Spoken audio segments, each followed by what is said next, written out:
welcome to this channel. This video I will show you how to add voiceover on TikTok. So when you adding a video on TikTok like this, for example, I already recording 3 seconds of videos, and then I want to add voiceover on this video.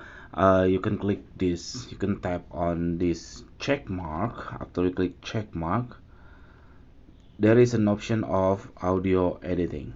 Here you can see audio editing, and then you can click the audio editing, and then you can click record.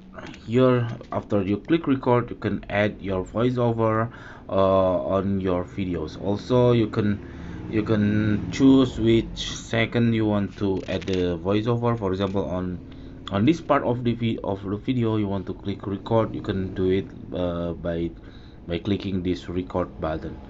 Okay, that's it. This very simple tutorial. I hope it's helpful for you. If you please subscribe our channel. Thank you for watching. Bye.